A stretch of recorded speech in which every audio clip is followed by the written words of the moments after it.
Wherever you go, whatever you do, throw a little at it. Omax, Vest and Briefs. முதலமைச்சரிடம் மாணவர்கள் தெரிவித்த அனைத்து புகார்களுக்கும் உடனடியாக நடவடிக்கை எடுக்க சமூக நீதித்துறைக்கு உத்தரவு பிறப்பிக்கப்பட்டிருக்கிறது.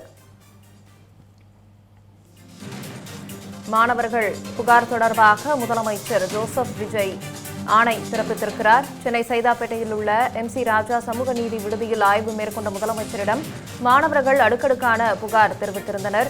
சமூக வலைதளங்களில் அந்த காட்சிகளும் வேகமாக பரவியது. அதனைத் தொடர்ந்து தற்போது முதலமைச்சர் ஆணை பிறப்பித்திருக்கிறார்.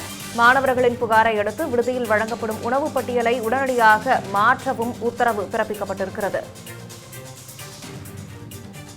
சிலிண்டர் தட்டுப்பாடு காரணமாக இட்லி சப்பாத்தி நிறுத்தி வைக்கப்பட்டிருந்த நிலையில் அதனை மீண்டும் வழங்க உத்தரவு பிறப்பிக்கப்பட்டிருக்கிறது. நேற்றைய தினம் சைதாப்பேட்டையில் உள்ள MC ராஜா விடுதியில் கட்டி முடிக்கப்பட்டு திறக்கப்படாமல் இருந்த கைப்பந்து மைதானத்தை மாணவர்கள் பயன்பாட்டிற்கு திறக்கவும் உத்தரவு பிறப்பிக்கப்பட்டிருக்கிறது. இது தொடர்பான கூடுதல் விவரங்களை தலைமை செய்தியாளர் விக்னேஷ் வழங்க கேட்கலாம். விக்னேஷ் வணக்கம். நேற்றைய தினம் சமூக நீதி விடுதியில முதலமைச்சர் ஆய்வு மேற்கொண்டு இன்றைய தினம் அடுக்கடுக்கான உத்தரவுகளும் பிறப்பிக்கப்பட்டிருக்கிறது. இதை எப்படி பார்க்கிறது முதல் கட்டமா?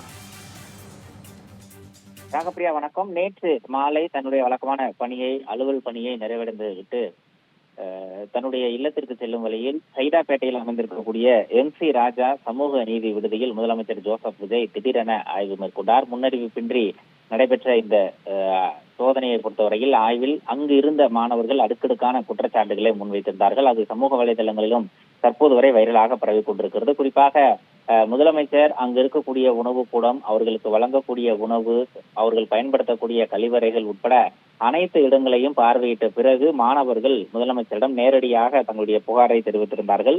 அதிலும் குறிப்பாக இந்த மாணவர்களை பொறுத்தவரையில் இங்கு தங்கியிருக்கக்கூடிய மாணவர்கள் அனைவரும் ஏழை எளிய பின்புலத்தை சேர்ந்த மாணவர்கள். அவர்களுக்கு வழங்கப்படக்கூடிய அந்த உணவு என்பது மிகவும் தரமற்ற நிலையில் இருப்பதாக ஒரு குற்றச்சாட்டை முன்வைத்திருந்தார்கள். அதோடு காலை பள்ளி கல்லூரிக்கு செல்லக்கூடிய மாணவர்கள் மாலை நேரத்தில் பகுதி நேர பணிக்கு செல்லுவதாகவும், ஆனால் இரவு நேரங்களில் வரக்கூடிய மாணவர்களை விடுதிக்குள் அனுமதிக்காமல் அவர்களை வெளியேயே தூங்க சொல்வதாக அங்க இருக்கக்கூடிய காவலர்கள் மீதும் தரமானியான குற்றச்சாட்டுகளை முன்வைத்திருந்தார்கள்.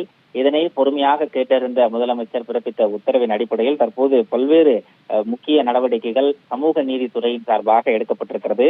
அதன் அடிப்படையில் மாணவர்களுடைய புகாரை அடுத்து அந்த விடுதியில் வழங்கப்பட்டு வரக்கூடிய உணவு பட்டியலை முழுமையாக மாற்றுவதற்கு உத்தரவு பிறப்பிக்கப்பட்டிருக்கிறது.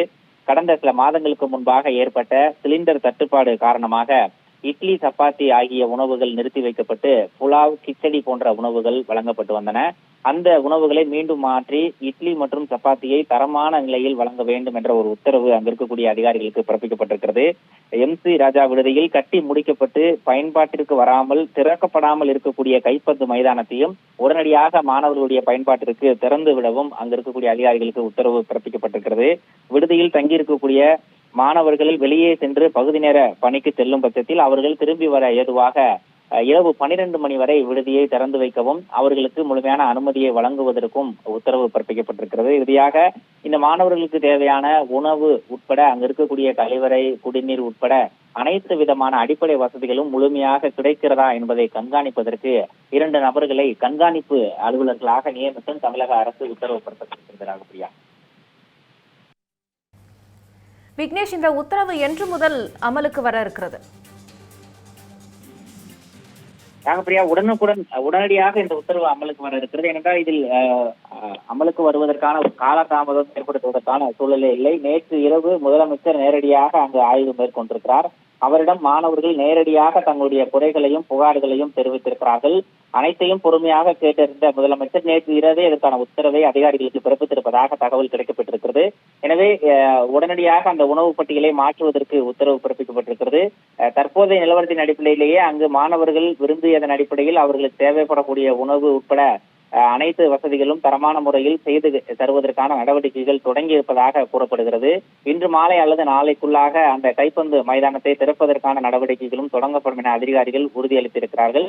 எனவே முதலமைச்சரே நேரடியாக ஆய்வு மேற்கொண்டு பிறப்பித்த உத்தரவு என்பது எந்தவித காலதாமதமின்றி உடனடியாக செயல்படுத்துவதற்கு அதிகாரிகள் திட்டமிட்டிருக்கிறார்கள். ராகப்பிரியா,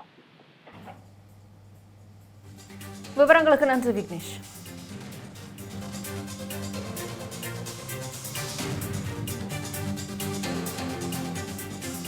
தமிழ் ஜனம் சேனலை சப்ஸ்கிரைப் பண்ணாம பார்த்துட்டு இருந்தீங்கன்னா மறக்காம சப்ஸ்கிரைப் பண்ணிடுங்க.